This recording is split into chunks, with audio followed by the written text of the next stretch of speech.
words of St. Luke, he talked about how he was lifted up and on a cloud took him from their sight.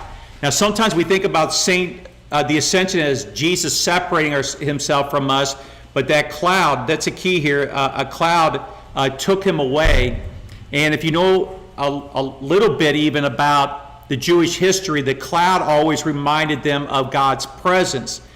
Right away in their journey away from Egypt into the promised land, it was the cloud that led them on the journey. So that cloud that led them on the journey into the promised land was a reminder that God was present, God was there to guide them, and God was there to protect them. So the cloud was a very important thing. So when we talk about grace, it is certainly a separate entity than our nature, but now what we're talking about is grace permeates our nature. And I think Psalm 103 talks about how the psalmist says, and we hope the glory of God covers the entire world. And so that's what we're talking about with grace then, okay? So grace permeates our nature. It perfects our nature. That's the key here. And then grace utilizes nature for the benefit of God's love. So the reason why we have nature, and then we throw in grace, and then it benefits God's love there. Okay? All right.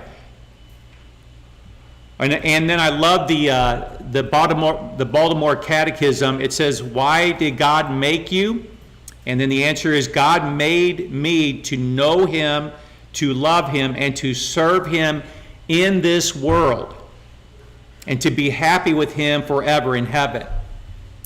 So there's certainly a different entity. Heaven's a different entity than the nature, but we believe in a communion of saints, and certainly that means that since they're in heaven, then all this, there's a permeation with heaven and God's graces. So then Catholics believe that we should be studying basically two things. One, we study our theology and God, and then we study our world. And Catholics have been very, very good throughout the history, especially the recent history of humanity, of establishing these universities to study nature all the more, especially during medieval times. The great scientists, mathematicians, and biologists, you pick them, they were priests and monks and brothers that were doing this. All the universities were run by Catholics, different Catholic religious orders. Many people don't know that Monsignor George Lemaitre, he was a Belgian priest, and he's the one that actually came up with the theory, the Big Bang Theory. And a lot of people didn't realize, I didn't realize this till recently. And he had 3 encounters with Einstein.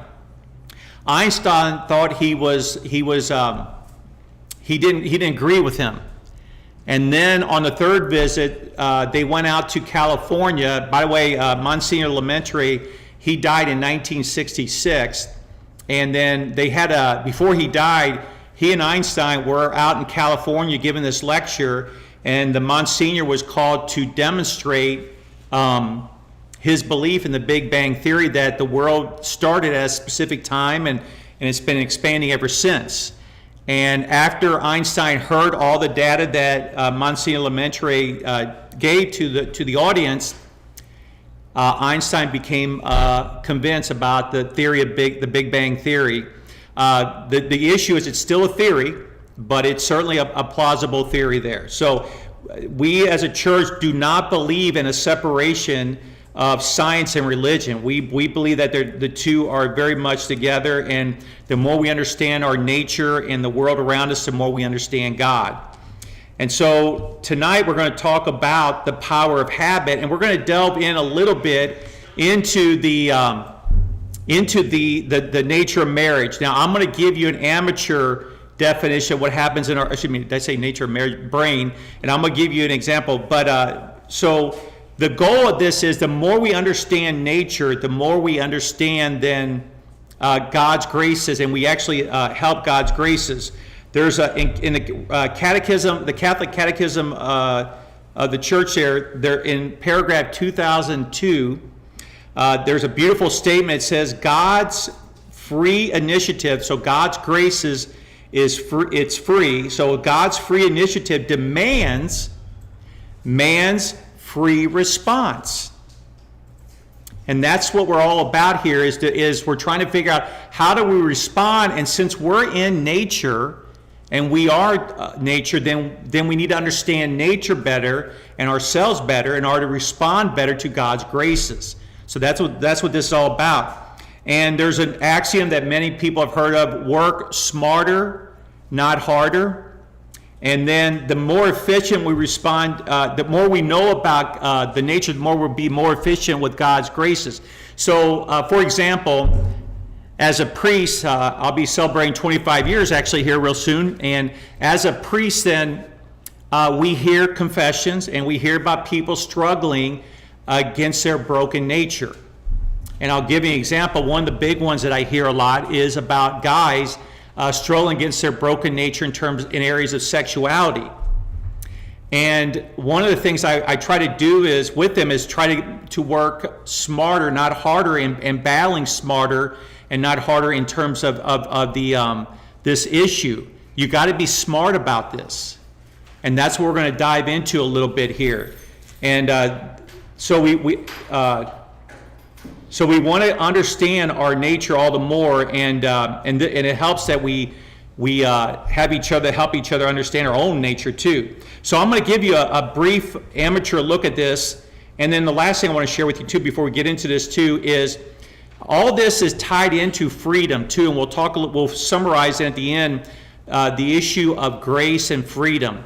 And the issue is, well, if we need God's graces, where's our freedom then in all this? And we'll talk a little bit about this. So, but I want to get into now a scripture passage. This is Paul talking in Romans 7:16 verses 20.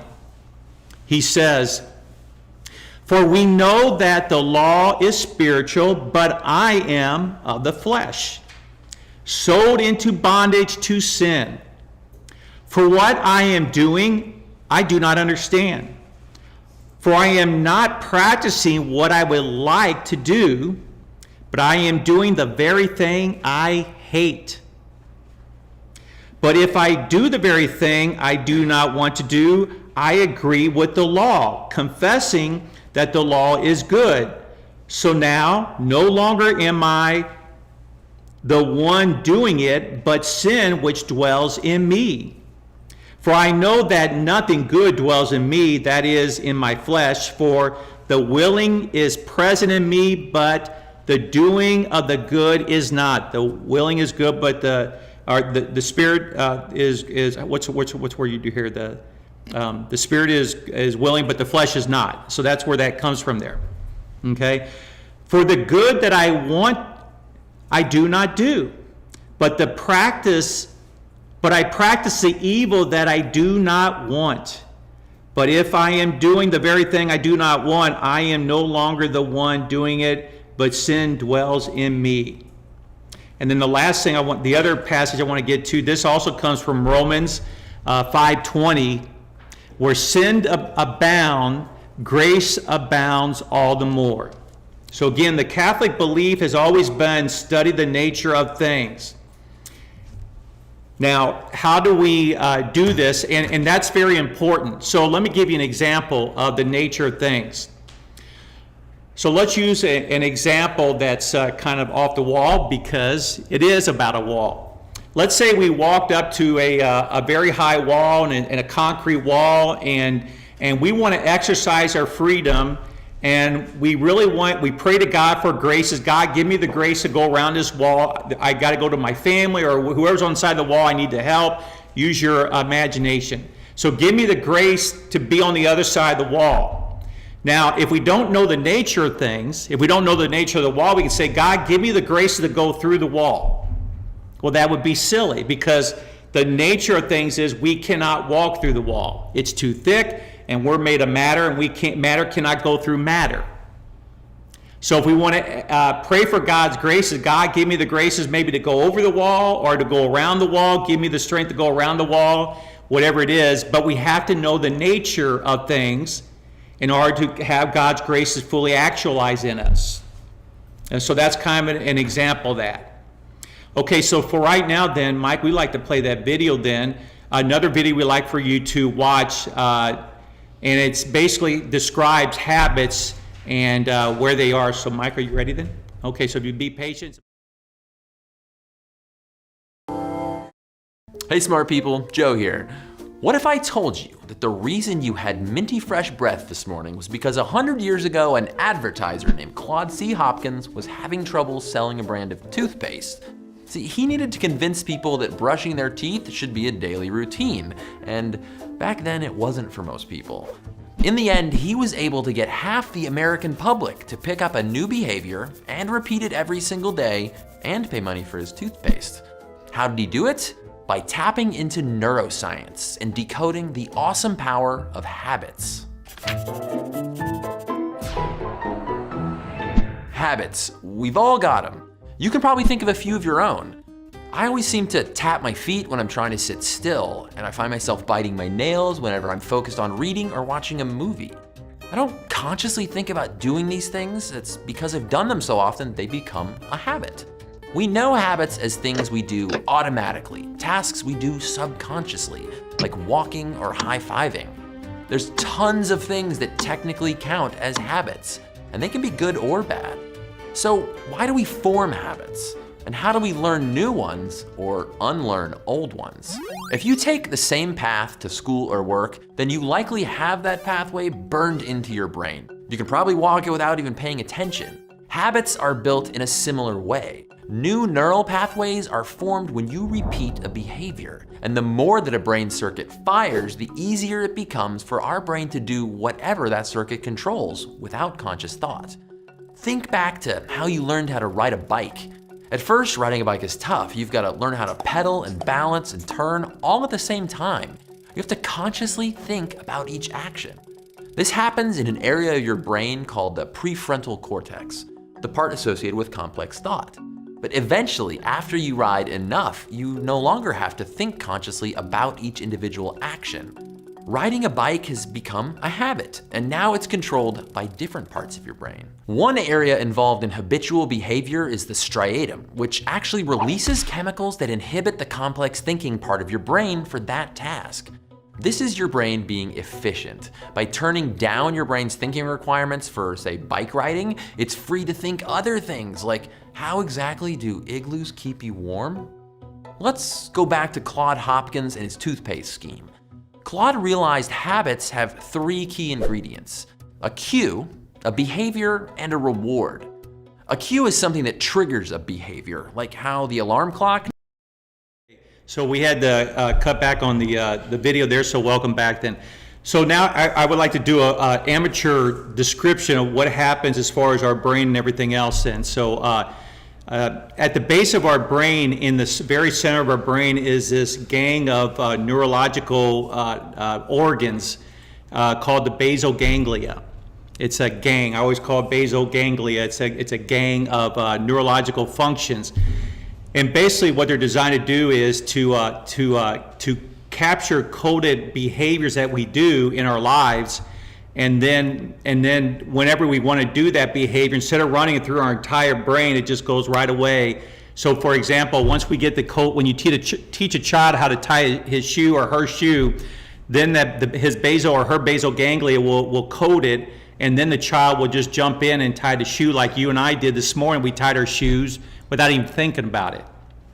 Okay, another example of this is, or if you don't, or you put on your shoes, whatever it might be there. So another example of this that was really cool too is at the beginning of this pandemic, I was able to escape and go to my brother's house in North Carolina. He's got three little children, and he decided to teach his 5-year-old how to ride the bike without training wheels.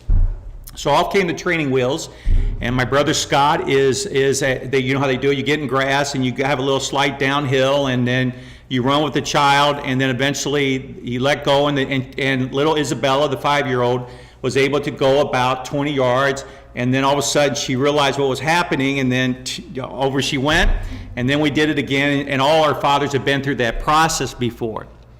Now, what was interesting then we took this process, this riding the bike out on the concrete, where, again, my brother Scott was running with her on her bike, and then She went from one driveway to the neighbor's driveway, and all the neighborhood kids were cheering her on, and I was cheering her. We were all cheering her on, and then she got to the end of the driveway, and then Scott said, "Brakes, brakes." You know how you guys all been through all that, and she was able to use the brake and then stop without falling over this time. And then my brother Scott turned the bike around, and Scott said, "Okay, let's go, Isabella. Let's go back to our driveway." And her response was, "I can't do this." And my brother was incredulous, like, "Isabella, I just saw you do." I mean, his hands were waving in, and he's like, real front. And then the neighborhood kid, "Yeah, Isabella, we just saw you can do this. We just saw it." Well, the problem is her little basal ganglia did not code it in. So now she has to go through this process with her entire little brain. Eventually, we all left, and my brother Scott took him like 10 or 15 minutes to convince her to try it again, and then finally she did it again. And then I remember we had dinner, and then afterwards, after dinner, I asked her, "Hey, Isabel, you want to go out and ride the bike again?" And she says, "Nope." Because she was just exhausted, because it had to work all her brain activity and everything to get this happen. And you guys know that what happened the next day. Well, she was a little better at it, and by the third day, it was coded in her basal ganglia, and she was able to make turns, and she was able to talk and ride a bike without even thinking about it. And that's the way it works for all of us. And we can go on and on. I remember I just got contact lenses for the first time in a long time, and I thought, I wonder if I'm going to learn how to put these contact lenses in, and boom, boom, they went in right away. After 15 years of not having contact lenses, I was getting older, and I needed contact lenses again. I had the LASIK 15 years ago, and boom, they went right in. I just knew how to do it, So these coded habits that we have, you heard the axiom, once you learn how to ride a bike, you never forget. Because that coded habit is there in your basal ganglia. It's there. That again, that gang of neurological brain functions, it's in there. Video then. Say it again. And now we will go back to the video. A cue is something that triggers a behavior, like how the alarm clock triggers you punching the snooze button, and this is followed by the reward, 9 sweet extra minutes of sleep. Claude got people thinking about that slimy film on your teeth in the morning, thanks to the bacteria that colonize your mouth overnight. The sticky film is the cue that triggers brushing behavior. Well, what's the reward? Claude convinced people this film would make their smile look ugly, and a prettier smile was the reward for brushing. Claude understood that with the right cue and the right reward, you could entice people to do just about whatever behavior you wanted. But what he didn't know was that rewarding a behavior can actually create a craving. And this is what makes habits so strong. Scientists now know that special neurons in the brain can fire and give us chemical rewards. But what's weird is that once a habit and a reward are tied together in our brain, those reward neurons start firing before you do the behavior. This is what causes craving, and it's why you want popcorn when you go to the movies, why you pick up your bad habits when you see other people doing them, and why habits are so hard to break. Claude knew a prettier smile would be a reward that would make people brush, but he didn't anticipate that over time people would subconsciously start craving the minty tingle that Pepsodent left in their mouth. People's brains actually started to crave toothbrushing. So how can you train yourself to pick up a new habit, like eating an apple a day? And if you've got a bad habit, can you break it, or are you stuck with it forever? Scientists used to think that our brains didn't change all that much once we reached adulthood, like concrete once it's solidified. But it turns out your brain is much more like clay. It's a super flexible organ.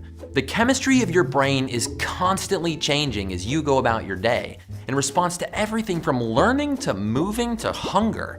These chemical releases are short-lived, but over time, if the same behaviors are repeated, the physical structure of the brain is actually changed.